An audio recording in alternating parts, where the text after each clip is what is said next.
Hello, everyone, and welcome.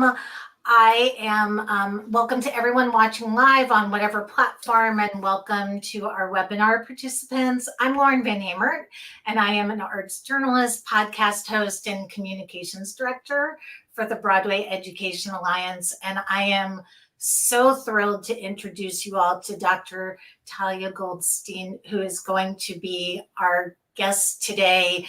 Dr. Goldstein is an associate professor and director of Applied Developmental Psychology program in the Department of Psychology at George Mason University, where she directs the Play, Learning, Arts and Youth Lab, or PLAYlab. Dr. Goldstein has literally written the book on why theater education matters. And throughout this session, she'll be taking your questions. So be sure to put those in the chat on whatever platform you're watching us on. Welcome, Thalia. I'm so excited you're here. Thank you so much. And thanks so much for having me. I'm excited to chat. I want to start with your background because you are a performer and a theater maker yourself with a passion for circus arts, which I just love. We talked about that a little bit yesterday. So how did you connect the dots between your passion for arts and your scientific research? Thanks. Yeah, it's a great question. So growing up, I'm, a lifelong drama nerd and theater nerd. I did acting and theater classes starting when I was 9 years old and performed in school plays and musicals all through middle and high school, and then double majored in psychology and theater in college. And psychology and theater, to me, really seek to answer the same question, which is, why do people do what they do? What makes humans feel things? What different kinds of contexts and situations do we find ourselves in?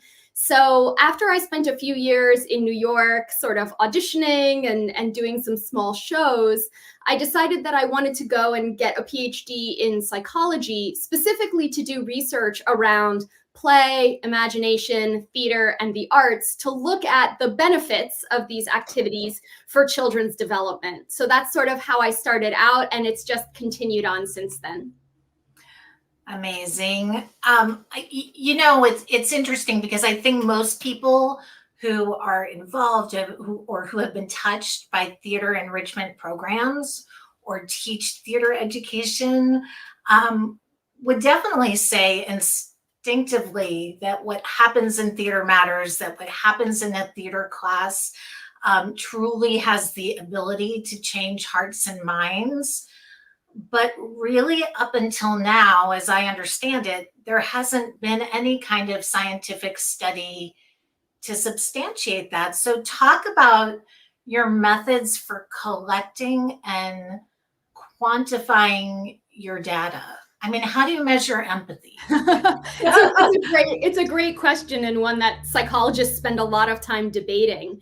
Yeah, so educators, I think, have long known about the power of theater education for children and adolescents and adults, and often point to psychological outcomes like collaboration, empathy, creativity, even things like self-awareness and self-confidence.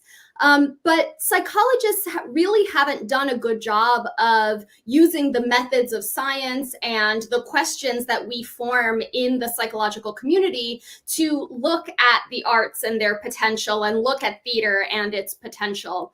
So what I did was, for about the first 15 years or so of my career, I was doing fairly standard quantitative scientific experiments on the effects of theater education. So I would go in before a class had started. I would measure empathy in a few different ways. Sometimes I would ask the kids to talk about their own empathy, answering questionnaires. Sometimes I would give them tasks or other kinds of small tests that they had to complete, and we would measure their empathy that way. Sometimes it was through just observation. There are standardized observation protocols, we call them, which is basically just putting a camera in the corner and watching kids complete a few tasks and then saying, does this behavior look like it was empathically motivated, or was it more self-directed, or what was the child doing in this situation?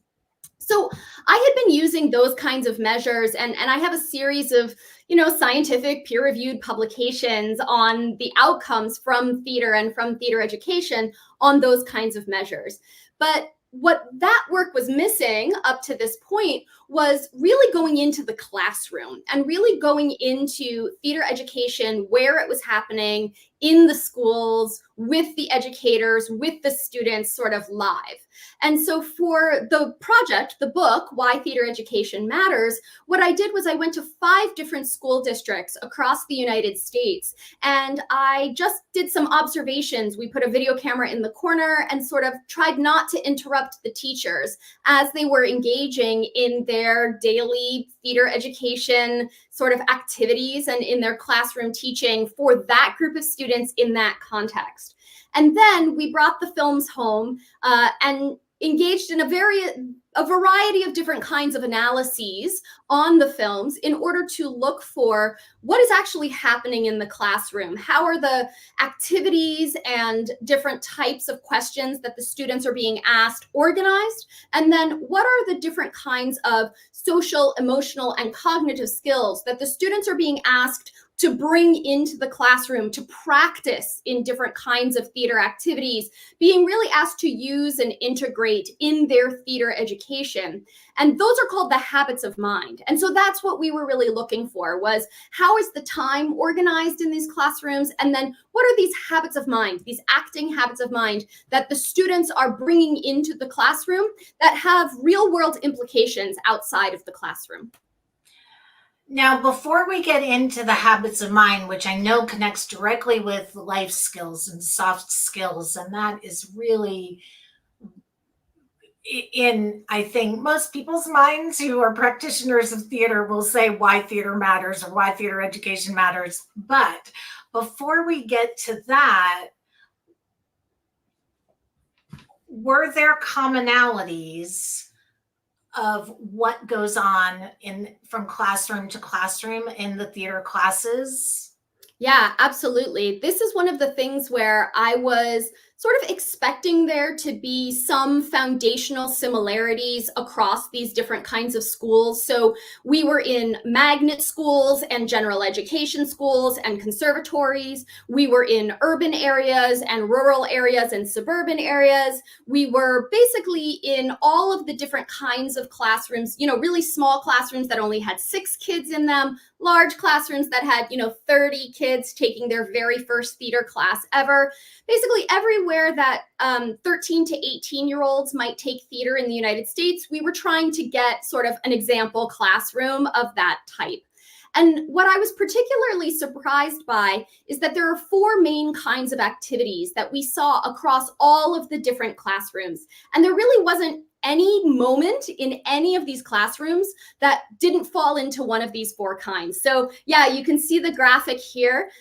So the 4 kinds are preparation, which is vocal, physical warm-ups that the students have to engage in. Sometimes this looked like a dance class or like a PE class. Other times it was meditation or almost like a lecture. The second kind of activity were generation activities. So these are the kinds of improvisational games and exercises that you might see. Those of you who are in theater education know them as the sort of Spolin type games. And they could be done collaboratively or sometimes just one at a time. But this is when the students were really creating material, sort of that creative process in the classroom. The third kind of activity were interpretation activities. This is any time the classroom activities were based around a scene or a script. And so the students had to move through the activities with a character in mind and really interpreting who that person was and how they might act in a particular scene. And then there were reflection activities. And these reflection activities were anytime the students were brought formally together to engage in sort of a discussion or critique of their own behaviors and actions or other people's acting and scenes. And we really saw that the classrooms were organized across these 4 different kinds of activities, but it wasn't perfectly structured 1, 2, 3, 4. What was really fantastic to see was that even though every single school had each of these 4 kinds of activities, the teachers really used them individually. They were very responsive to the needs of the students, the level of the students, and what they were working on at any particular time. So theater has this wonderful mix. A theater education classroom has this wonderful mix of structure, and then within that structure, a lot of flexibility for the teachers to have individual responses to the needs of the students. And the educators were doing just such an amazing job, always being that wonderful mix of guidance and freedom for the students to have in the classroom. And I know when we've spoken before, the 2 things that have to happen in the theater classroom for it to have a direct connection to the habits of mind is containment, and I don't remember the other one, so help me out. Yeah. Yeah, this is really, I think, key to everything we think about when we think about the effects that theater education has on students' outside lives and outside skills. The theater classroom is sort of this special space that educators set up to be contained, what we might call a safe space, right? The activities and the emotions and the interactions that happen in that theater space are set off from the rest of the student's day. So they might have a moment of preparation when they first come in, a moment of reflection when they first come in. They're asked to leave the outside world sort of at the door. And that space is a contained and safe space for students to try things out, to make mistakes, to go sort of in emotional or interactive directions that they might not have tried before. And educators are really sort of setting up the classroom to feel like that place of safety. And so students are learning that they can try new things, that they can make mistakes, that they can try a choice, and if it doesn't work out, they move on to another choice because of that containment. And then the other factor of theater classrooms is that they are embodied. So theater, sort of more than most other parts of a student's school day, really asks them to be fully physically present in the room and to use their body as an instrument, right? The violin is the instrument of a musician. The paintbrush is the instrument of a visual artist. The body is the instrument in theater and in dance. In dance, it's used to express movement and music and the story perhaps of a dance. But in theater, it's used to express humanity and a narrative and words.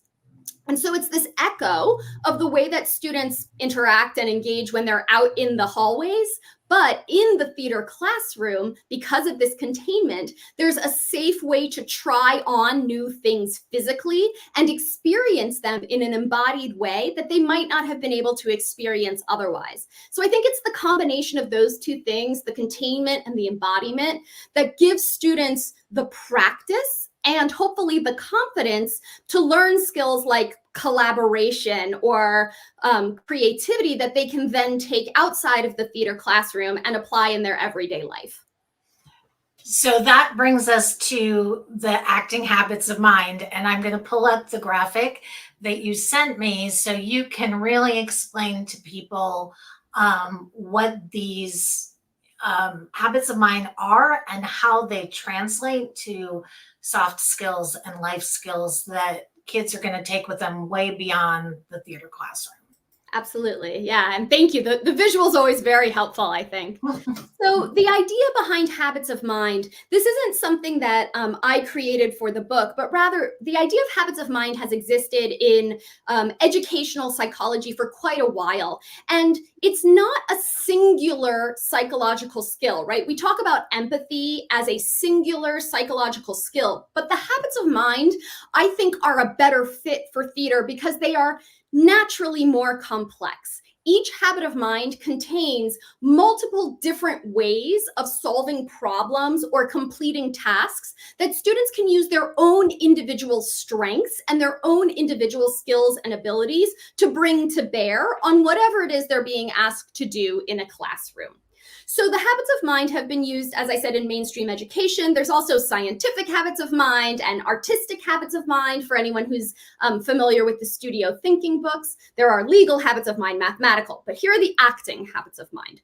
So the first one is body awareness and control. And this is about understanding and being able to focus on and control your own physical body. And being able to understand your own physical body in the science of development and in psychological science is really tied to emotion regulation and the ability to understand the signals that your body is sending you and how to best respond to those signals. That's really how children and adolescents gain an understanding of whatever they're feeling in a particular moment and whether or not it's appropriate for that context. So that's sort of the most direct connection to psychological constructs there.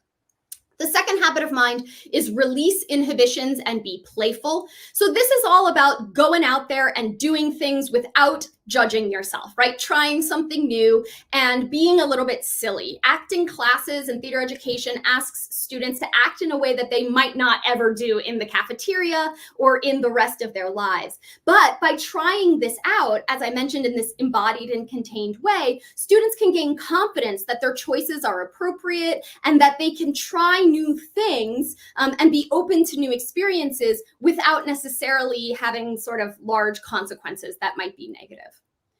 The third is imagine and envision. So this is being able to think and see and imagine what the world might look like beyond the immediate perceptual input that you're getting.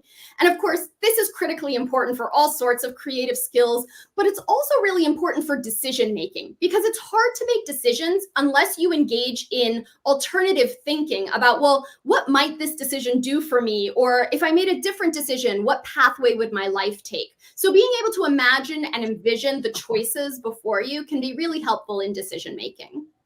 The next is consider others. I think if you ask educators, and in fact, I have asked educators what it is that theater does for their students, the number one answer is always, oh, it helps them empathize, it helps them think about other people. And consider others captures that, but I think goes a little bit beyond. Consider others is about thinking about other people's emotions and other people's minds and other people's perspectives, but it's also about integrating those into the decisions that you make and making sure that you're really considering the effects that your actions will have on the people around you. Right? Critical in sort of forming groups and being part of a community.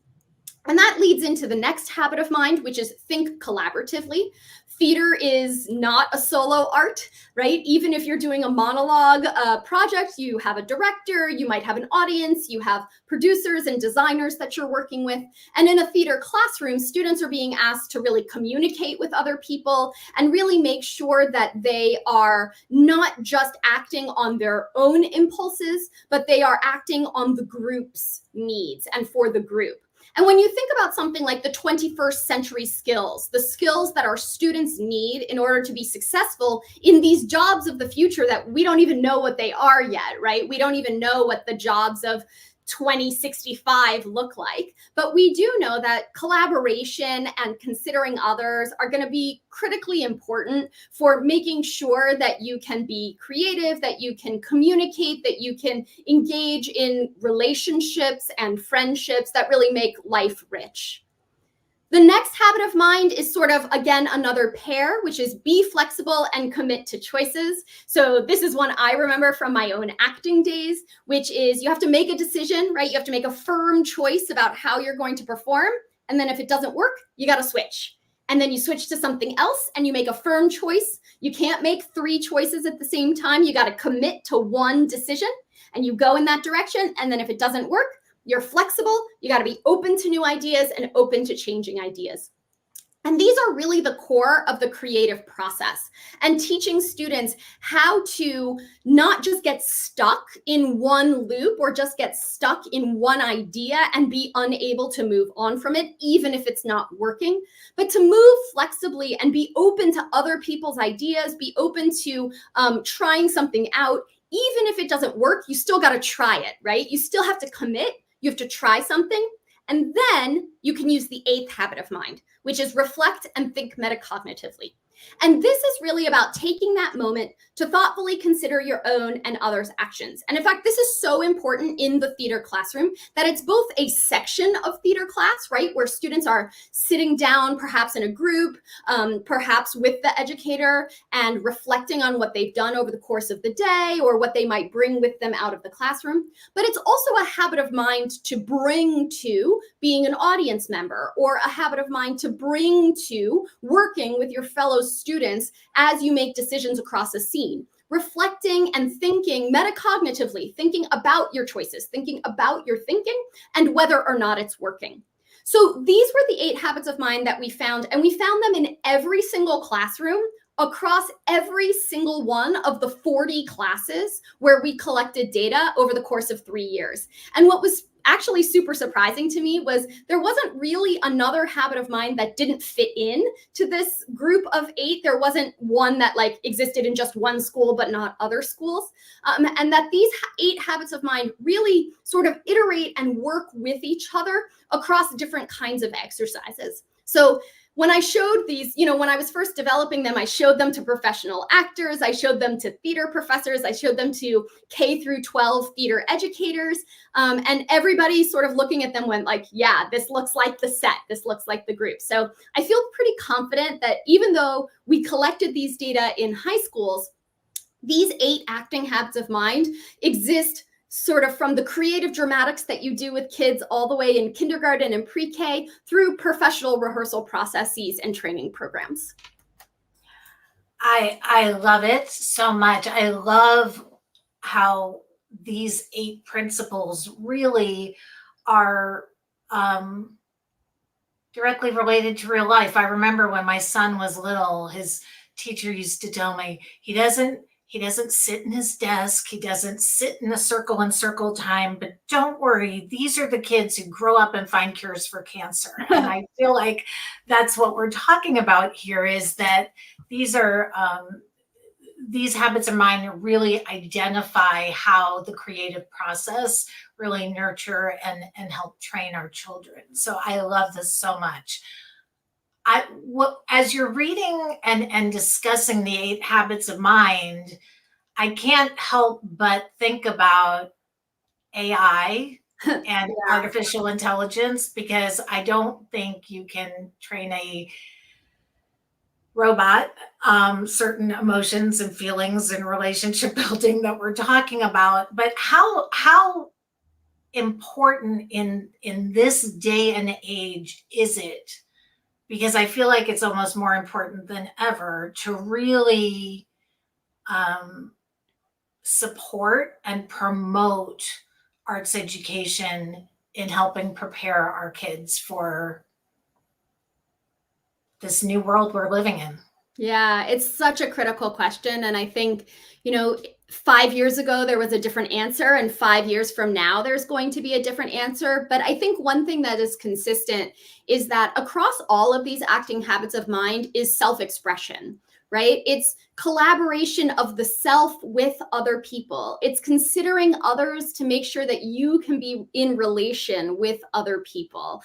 It's body awareness and control of yourself, and reflection and metacognition in the group. And so I really think what theater education and acting classes provide is this sense of relationship and this sense of self-expression. And, you can get AI to answer lots of math problems, but you have to know what question to ask it. And similarly, you can get it to make you some art, but it's going to be based off the art of what other people have already created. So self-expression, self-confidence, right? This idea of solving those problems that are too complex to just put into a computer and have the computer sort of answer for you.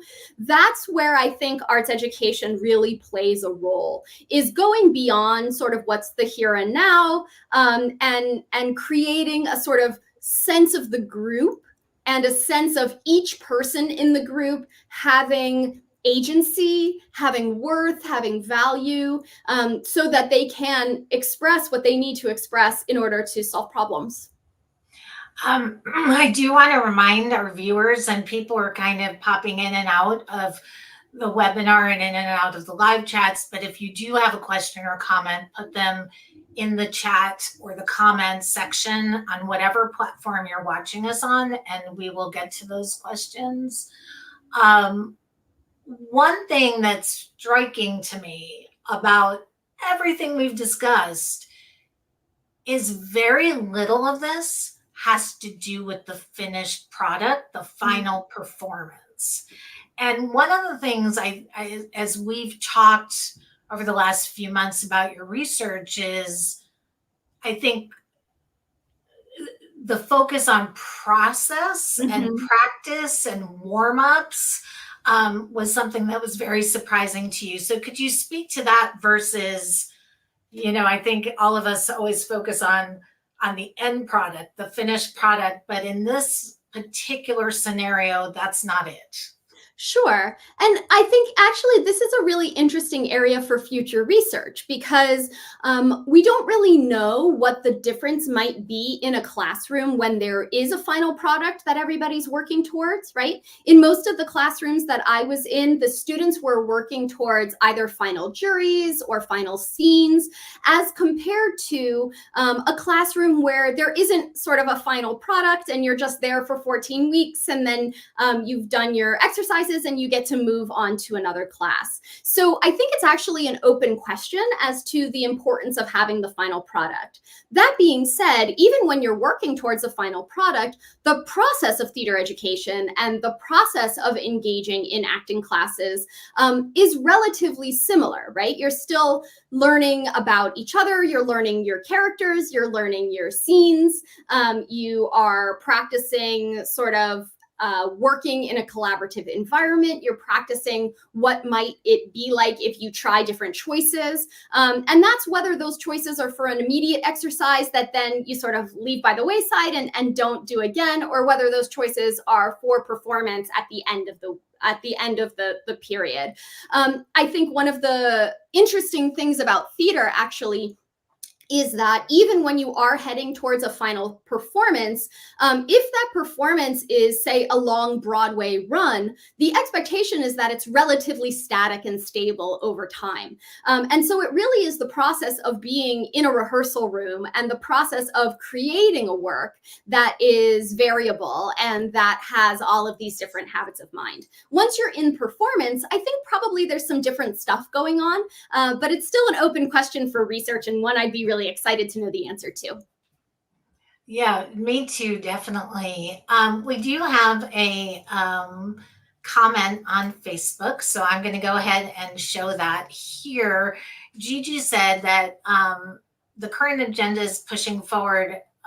If kids are not in the woke environment, they're ostracized. If you disagree, you need to spend some time on college campuses. You're on a college campus. I am. Does it, and I guess, does it matter? I mean, you talked about the consistencies from theater classroom to theater classroom in the various regions that you went to. Does it matter the kids' conservative or liberal upbringing or background? It's a really important question, I think, and an interesting one. So I think what I saw in my high school classrooms, and as I mentioned, I was in rural areas, I was in urban areas, I was in red states, I was in blue states, was that the scaffolding of the classroom was relatively similar. So the scaffolding that the teachers were building, that the educators were building for the students, that had this sort of moments of preparation, interpretation, generation, and reflection, these were similarities that we saw across the different classrooms. But then the actual material that was being engaged with and the scripts that the teachers were giving to the students or the exercises that they were giving to the students were individuated across the different schools that I was in and across the different classrooms that I was in. So the schools where the students were in an urban environment had a different sort of set of scripts that they were working with than the scripts of the kids that were in the suburban environments. And this is where the educator's individuality and the educator's knowledge about their students and what their students needed really came into play. So, it's really about the individual relationship that the teachers were having with each of the students that determined the content of the course, but the psychological constructs, the underlying ones, were there across the different classrooms. I'm so curious because many of the educators that I've spoken to have, and thank you, Gigi, for that question or comment. I am curious if the role of the arts teacher or the theater educator or even the enrichment programs has changed post-pandemic, because our children, our students, as we've heard time and time again on the news, have changed from pre-pandemic school settings to now. Mm-hmm. So can you speak to that? What has the theater classroom changed post-pandemic, and does its role in preparing our students, has the theater classroom changed? Has the role of the theater educator changed in this post-pandemic environment? Again, this is again like a great scientific question, because I think you're actually a psychologist in disguise, because because the data that I collected were from 2017 to March 13th of 2020 was our last day of data collection. So COVID and the COVID closures in schools across the United States actually stopped our data collection. We had plans to go into 1 or 2 additional spots, but it became evident quite quickly that that was not going to happen. And so I decided to take the data and start analyzing it and writing it up now. So it is a bit of a snapshot of those years right as COVID was starting and the few years before that. And in fact, there's an interesting thing that happened in the book where one of the days where we filmed in a classroom was a discussion of COVID and what might happen and whether or not the school was going to close and what the students might do if the spring musical got canceled and how they might feel if the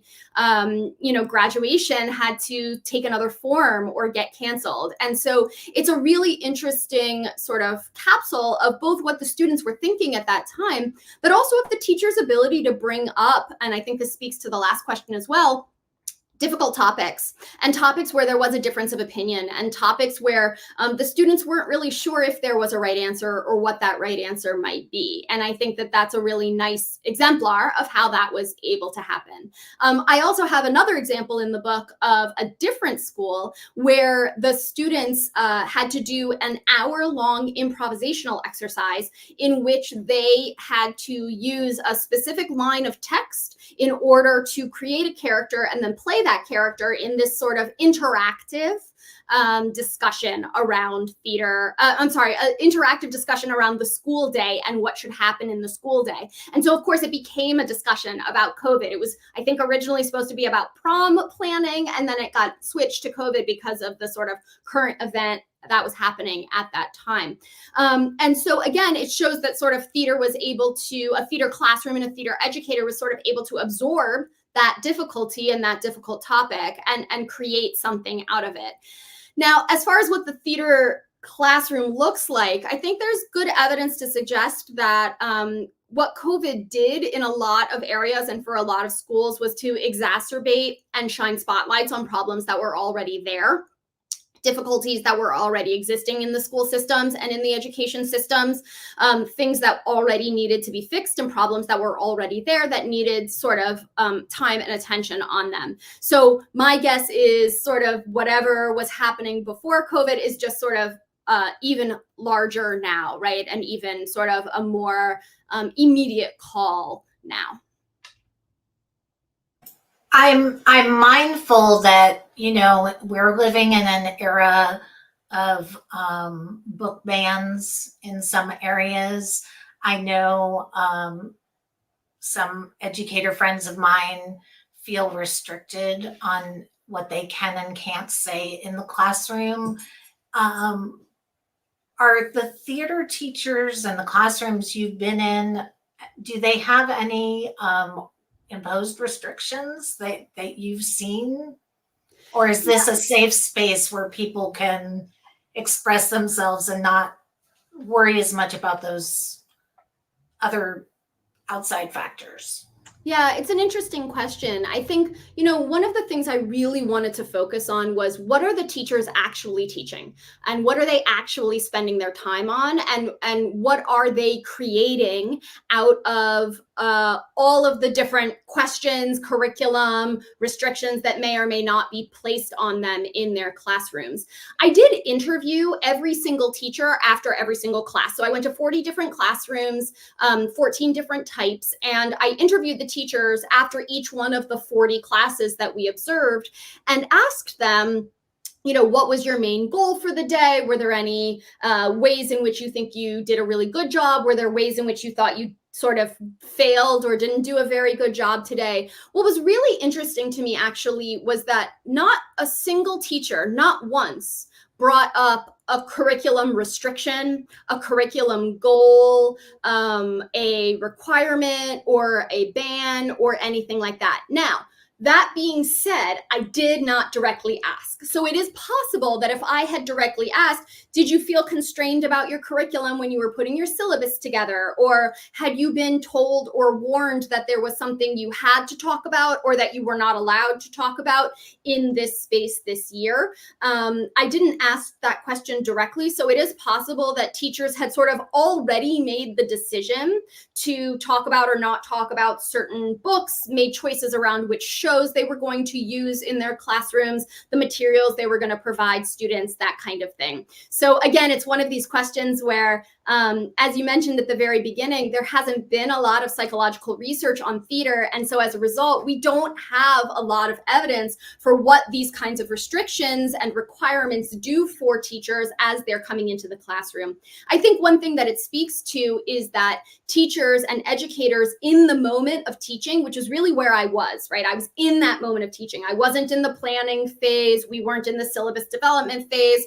We were in the moments of teaching students and then a bit of reflection on those moments. Teachers were active, present, and really sort of forceful in the way that they were teaching, right? There wasn't a hesitation. There wasn't a, oh, I wish I could do this, but I'm not allowed to. And I think that speaks to the strengths of the educators that I worked with, that they really were able to, whatever the context was, and as I said, I didn't measure that, I didn't look at that. The action in the classroom was to be connected with their students, to be responsive to their students, and to really help their students try to learn how to be actors.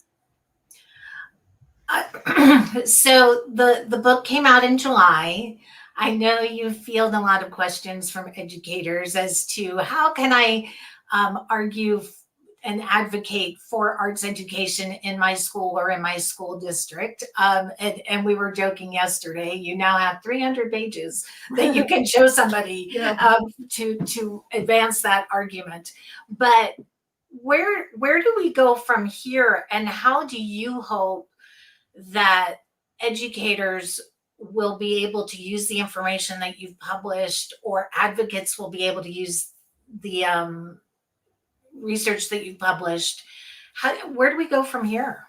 Yeah, I think, the main argument that I want people to take away from from the book, from the several hundred pages, is that what theater is it's a complex, holistic educational environment that is sort of infinitely variable, right? There is this structure, this toolkit, this sort of set of psychological habits of mind that are being used and integrated and possibly fostered in these classrooms that teachers can then have in their pocket to bring out for whichever kind of student need they have, and that students can learn in order to then be able to use sort of in whatever kind of environment they find themselves in. So that's the sort of main message, I think, of the book, is that theater is important because it's so complex, because it's this holistic environment for students, and because it teaches this set of tools that can be sort of flexibly applied. applied. I see you've popped my website up there, which thank you so much for doing that. So yeah, what I have on my website is an executive summary of the book that is meant for educators and advocates to be able to download and give out to whoever might be interested, right? Your local principal or school board member or other advocates that you might want to let know about these habits of mind and about this flexible toolkit. And then I also have a teacher toolkit, which goes through each of the acting habits of mind and shows exemplary exercises that I found across my different schools that really bring that habit of mind to the forefront. Each habit of mind works in concert with the other ones, right? There's not a singular moment in which students are just being asked to consider others, but consider others works in concert with be flexible, in concert with release inhibitions and be playful. And so the teacher toolkit is meant to provide educators and teachers a way to look at each of these acting habits of mind through the lens of singular exercises, but keeping in mind that they're always there in lots of different places. And I think what comes next now is to start to think about, okay, these acting habits of mind, I think theoretically, they're well linked to psychological constructs, to the kinds of things that we know are associated with well-being in adolescence and in adulthood, the kinds of psychological skills and abilities that we know are associated with creativity, with academic success, with sort of all of these other positive outcomes that we all want for our children. But there's not yet scientific evidence directly linking, okay, if you're in an acting class, you're getting this habit of mind, it's going up, and therefore this psychological skill's going up, and you're scoring better on that test. And so that's sort of like theory of change, that pathway is where my lab group is headed next, to really try to look at what kinds of exercises for what kinds of kids in what kinds of classrooms can we see the most benefit. Thank you so much, Thalia, for this research and for this book, because I truly think it's a gift for educators and arts advocates who are really advocating for arts education and theater arts particularly.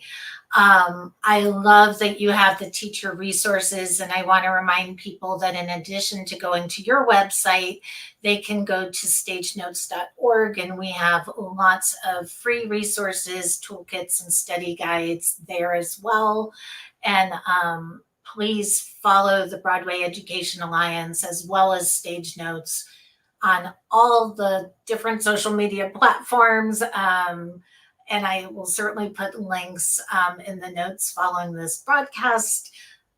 Please follow us so that we can continue this conversation and the work, the advocacy work, way beyond this this telecast. So thank you so much for that.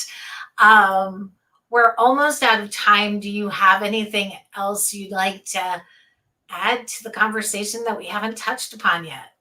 I mean, this has been really fun and the questions have been great. So thank you so much. And yeah, I just think this is a super promising and exciting area of research for other researchers or for other educators. And I'm always sort of really excited to hear what's happening across different kinds of theater, across different kinds of students, across different kinds of environments. And I think there's just really an untapped opportunity here to really look at how we can best help our kids and how we can best help our students live their best lives. So yeah, thank you so much.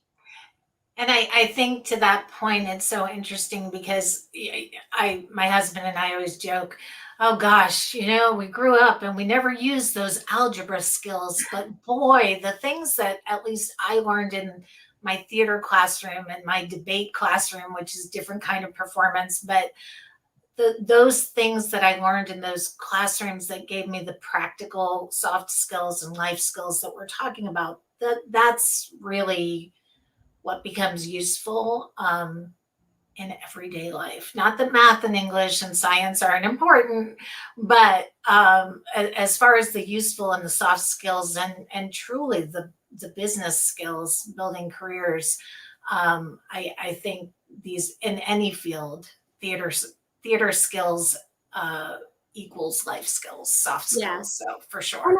And I really think of it as part of a holistic education, right? We want our students to be educated in all of the things and all of the ways that it means to be human. And theater is a central, critical part of that. Yes, yes. Well, thank you so much. If you happen to tune in late, as soon as we go offline, you'll be able to watch this in its entirety. And then I will put all of the links to Thalia's resources and our resources in the notes of this broadcast. So thank you so much again for your time. The book is available on Amazon and everywhere books are sold, or through Teachers College Press, who published the book. So thank you to them for supplying us all the materials. The materials are great. Yeah. Thank you. Thank you. And I look forward to seeing you again soon. Thanks everyone for watching. Absolutely. Thanks.